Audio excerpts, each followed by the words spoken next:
Okay, now we're ploughing is absolutely the word, are we not?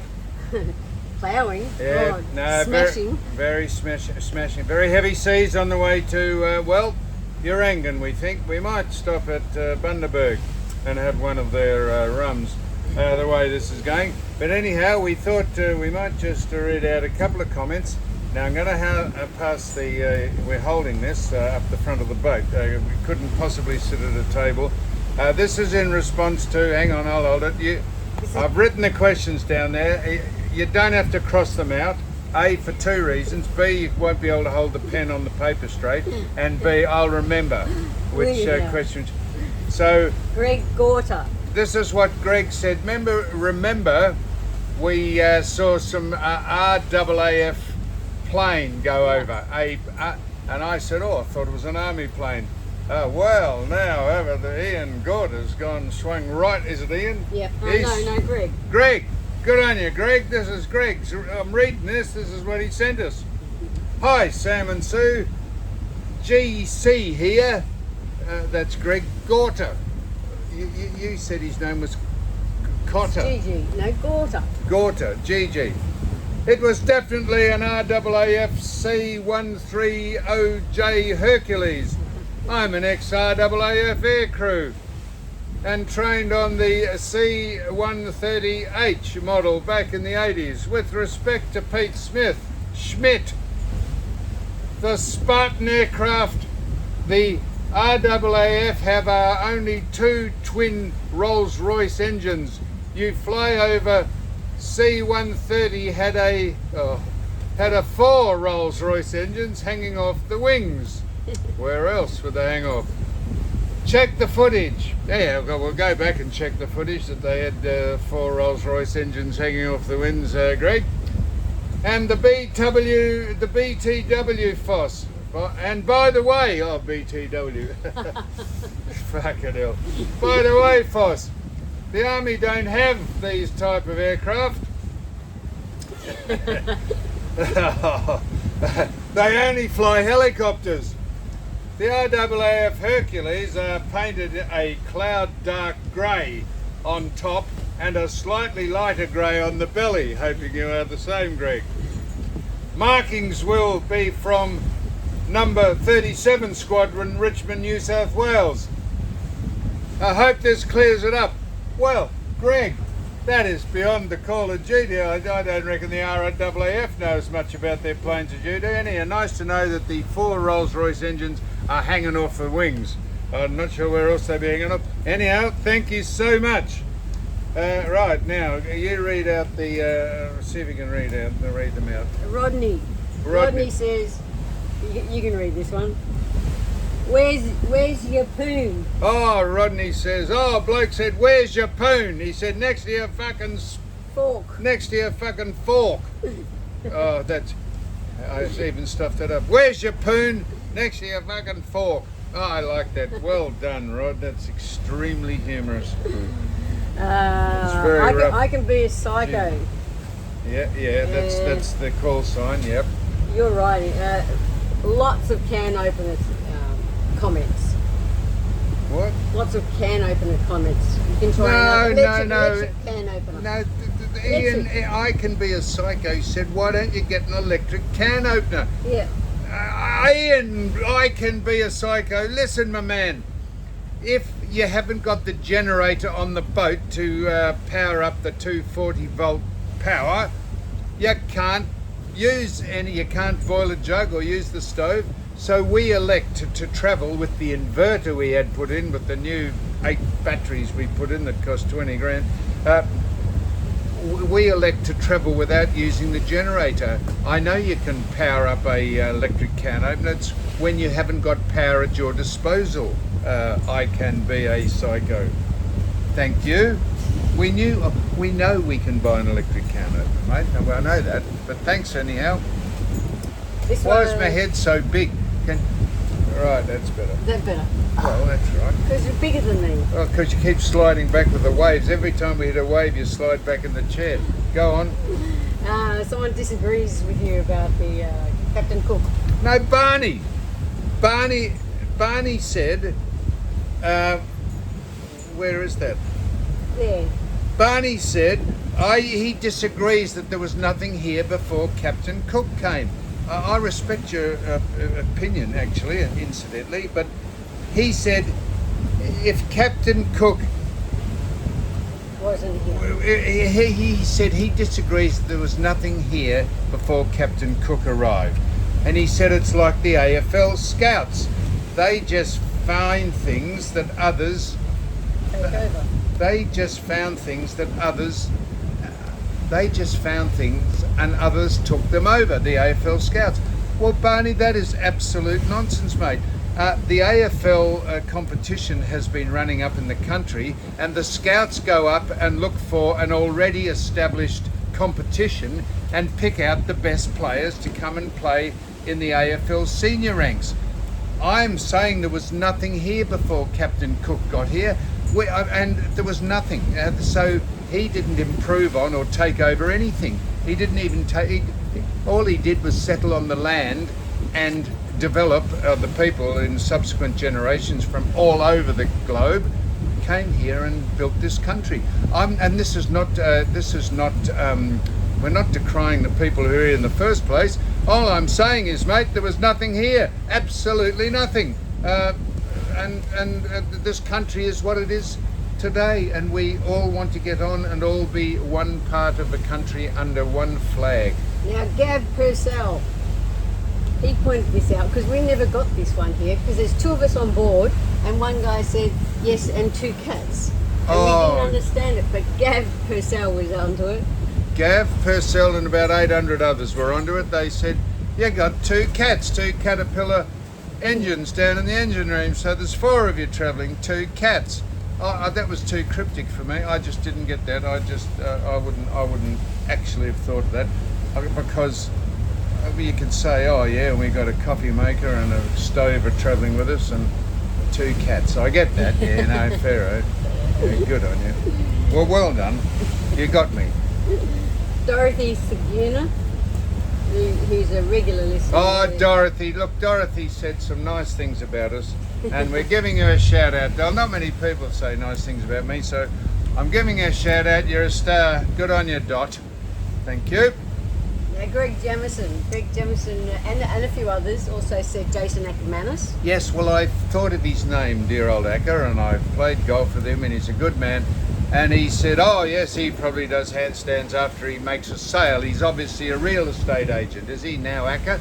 I don't know. Don't write in and say he is. We'll just take it on the fact that he is. And he does a handstand after he sells a property, which must intrigue the shit out of the people who've just bought the house. He said, look at that clown there. Yep. Phil Sainty. Sainty. He's sucking up to me. Oh, Christ. Talk about slobbering suck up. He said, gee, with what Sue Stanley OAM, she's got to have some more titles next to it, an MBE shortly, which is a member of the British Empire, which we don't have anymore. Are we still an empire? Yes. I think we're so far. So thanks, Phil. I love you. Should be too. knighted. You should be Baroness. That in order to be Baroness, I'd have to be a Baron. No, that's not right. Really? Anyhow, Baroness Stanley. Who was it? Janice. Janet. You took the you didn't leave a can off. No, she said, this is my writing, I know you're having trouble with it. She said, for heaven's sake, he did not open, this is the man who sent the video we put on of him opening the can of tuna. She says, Janet, for heaven's sake, man. She's getting stroppy with this on me. He did not open the can on the side, on the top, he opened it on the side. Why don't you go back and look at the film again that you posted? Well, Janet, I'm going to do that. I've been surreptitiously scolded for this. I've been I'm sorry I didn't look at it properly. But as soon as we can, I think we could walk down to the saloon in this weather, I might look at the footage again. So thank you for clearing out. For heaven's sake, she said, get a grip. But Janet, I agree, you should go back to Specsavers because when we went past she should go back to tankers, Specsavers. tankers Oh, there. fuck! Same. We just missed it by this is nanoseconds. this is why I drove the boat. We were approaching. Now listen to this. We were approaching the best part of 30 tankers that are ships that are waiting to be loaded at Gladstone. Someone said Gladstone's the biggest port in Australia. Well, good on you. We didn't mention. And someone also said they gave us the latitude and longitude of the Tropic of Capricorn. We went right over the Tropic of Capricorn, the imaginary line, when we went past the Capricorn coast, the Capricorn, Cape Capricorn. And I said, this is where the Capricorn, Tropic of Capricorn is. I said that. And he pointed out the latitude and longitude.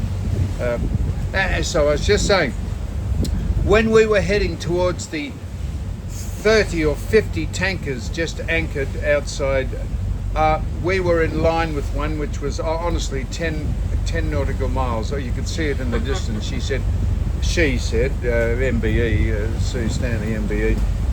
She said, oh, you better just, we're going to hit that. I said, we're going to hit it. You can hardly see it. Wait till we get up close and we'll probably just, we'll shave past it. When I say shave past it, within 200 metres. So we get close to this thing and Sue, I can see her looking at me and looking at the tanker and looking at me again. I said, what? You think we're going to drive into that, do you? Well, we nearly went under the chain, between the chain and the boat. Well, we didn't. And I said they have all got their radar going on, the things swirling around on top. I said, I bet this has got their attention. They'll be thinking, shit, there's an alarm gone off, there's a boat approaching him. We went by reasonably close. There was no... Reasonably close. Reasonably close. Mind you, if we ran into it, they wouldn't even know we'd run into it. They'd just think it was a wave crashing against the boat. I don't know why you think I would actually run so close. Anyhow. I err on the side of caution. Oh, you err on the side of being anal. Right, fuck me. Garmac Productions said the next headlines are going to be... Garmac. Yeah, Garmac Oh, Productions. Yeah. Sue and Sam missing at sea. Meanwhile, 500 can openers have floated into shore. Oh yes, the weight of can openers have sunk the boat and we've been missing at sea. Very, very good, Garmac Productions. That's excellent. Now, Guy Gibson has given us that algae that we saw on the water. I'm sorry. It had 25 letters in it and I had obviously mispronounced it. And he's written in again and said he's written it out in phonetically. So this is what that algae bloom is called. It's called Trichodesmium. Trichodesmium. Yay! So you can say it. See, look. Say Trichodesmium. Trike.